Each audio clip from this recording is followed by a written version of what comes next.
warahmatullahi wabarakatuh. Hello guys, let me introduce myself. My name is Rika, and then I'm from TDIT. In this video, I would like to explain to you about the curriculum Merdeka. So to save time, let's jump right into the discussion. Sebelum itu, apa sih kurikulum Merdeka itu? Oke, jadi kurikulum Merdeka itu merupakan suatu kebijakan pendidikan yang memberikan fleksibilitas kepada sekolah, guru, siswa untuk mengatur proses pembelajaran sesuai kebutuhan. Nah, kemudian kurikulum ini berfokus pada pengembangan kompetensi dasar, kemudian nilai-nilai karakter dan keterampilan abad ke-21. Dan kurikulum ini dirancang untuk mengurangi beban administratif dan mendukung proses pembelajaran yang lebih relevan dengan kondisi siswa dan masyarakat. Oke, selanjutnya adapun tujuan kurikulum Merdeka. Nah, tujuan kurikulum Merdeka yang pertama yaitu meningkatkan kualitas pendidikan dengan mengedepankan pembelajaran yang relevan dan dengan mendalam. Kemudian yang kedua, mengembangkan karakter peserta didik melalui profil pelajar Pancasila. Kemudian yang ketiga, memberikan fleksibilitas kepada guru dalam merancang pembelajaran yang kontekstual. Kemudian yang terakhir, meningkatkan kemampuan berpikir kritis dan kreativitas siswa untuk menghadapi tantangan abad ke-21. Berikutnya ada ciri utama. Nah, ciri utama dalam kurikulum Merdeka ini yang pertama ada pembelajaran berbasis proyek, kemudian fokus pada pengembangan karakter dan kompetensi esensial. Kemudian yang ketiga, materi lebih sederhana, mendalam dan tidak membebani. Oke, selanjutnya apa sih latar belakang lahirnya kurikulum Merdeka? Jadi, latar belakang lahirnya kurikulum Merdeka yang pertama itu ada dampak pandemi COVID-19.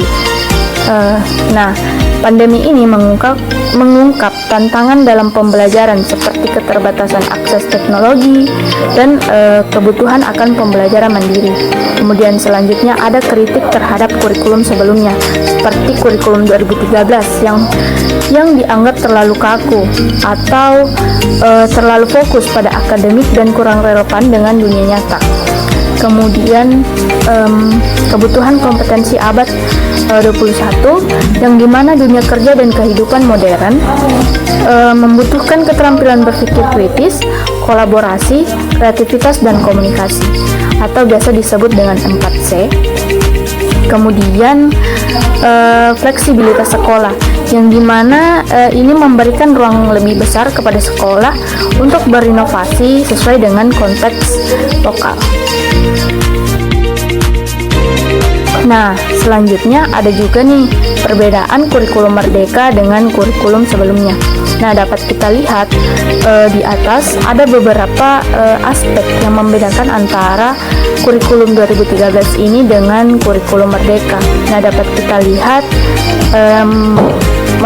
perbedaannya dari aspek pendekatan, penjurusan, kemudian evaluasi, proyek tematik, kemudian fleksibilitas guru, dan yang terakhir beban belajar. Selanjutnya kita masuk pada prinsip-prinsip dasar kurikulum Merdeka. Yang pertama berpusat pada siswa. Nah, pembelajaran yang dirancang sesuai kebutuhan, minat dan potensi siswa. Kemudian ada tekstual, yang dimana mengintegrasikan pembelajaran dengan isu dan tantangan lokal.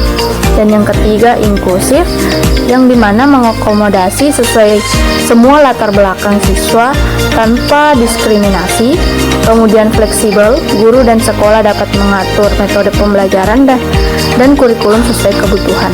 Kemudian yang terakhir yaitu kolaboratif, yang dimana mendorong kerjasama antara guru, siswa, orang tua, dan masyarakat. Nah, selanjutnya ada lagi nih struktur kurikulum Merdeka. Nah, komponen utamanya yang pertama ada fase pembelajaran, yang dibagi dalam beberapa fase sesuai jenjang. Ada fase A sampai dengan fase F, mulai dari PAUD hingga SMA, MA, dan SMK.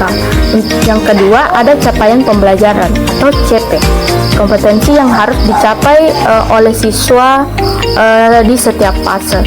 Kemudian yang ketiga, ada proyek pernyataan profil pelajar Pancasila atau P5. Nah, kegiatan yang berbasis proyek untuk membentuk karakter sesuai dengan nilai-nilai Pancasila. Jadi, PP5 itu merupakan suatu kegiatan yang berbasis proyek tematik untuk mengembangkan kompetensi siswa dalam mewujudkan nilai-nilai Pancasila. Nah, tujuannya yang pertama meningkatkan pemahaman siswa terhadap isu-isu global. Kemudian isu-isu global seperti keberlanjutan lingkungan, teknologi, dan budaya. Kemudian yang terakhir, membentuk karakter siswa sesuai nilai-nilai Pancasila. Nah, yang terakhir, kurikulum merdeka yaitu mata pelajaran. Nah, ini fokus pada mata pelajaran inti seperti literasi, numerasi, kemudian sains, dan sosial. Lanjut, ada karakteristik pembelajaran dalam kurikulum merdeka. Yang pertama, pembelajaran berbasis proyek.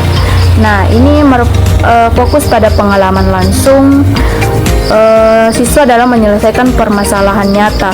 Kemudian yang kedua, pembelajaran berbeda untuk setiap individu. Guru memfasilitasi pembelajaran sesuai kebutuhan masing-masing siswa. Kemudian yang ketiga, integrasi teknologi, yang dimana ini merupakan pemanfaatan teknologi untuk mendukung proses belajar mengajar. Kemudian refleksi belajar, memberikan ruang kepada siswa untuk mengevaluasi dan memahami proses belajar. Nah, kurikulum merdeka juga memiliki kelebihan seperti fleksibel, yang dimana satuan pendidikan memiliki otonomi untuk mengatur pembelajaran, kemudian relevan, yang dimana materi dan pendekatan pembelajaran lebih sesuai dengan kebutuhan siswa. Kemudian peningkatan keterampilan abad 21. Ini fokus berpikir kritis, kolaborasi, kreativitas, dan komunikasi. Kemudian yang terakhir, pemberdayaan guru. Nah, guru lebih bebas memilih metode, media, dan bahan ajar.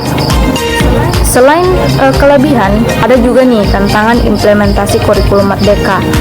Seperti apa? Yang pertama, kesiapan guru, yang dimana tidak semua guru memahami konsep dan penerapan kurikulum ini.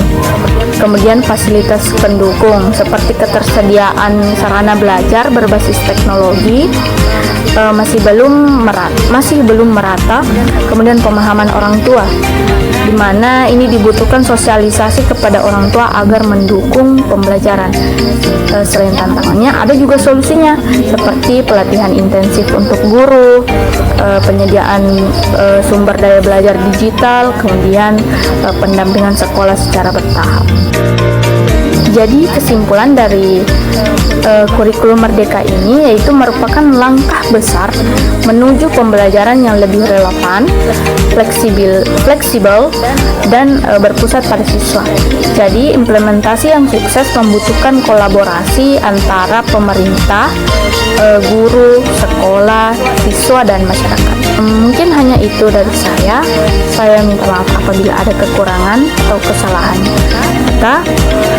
Terima kasih. Wassalamualaikum warahmatullahi wabarakatuh.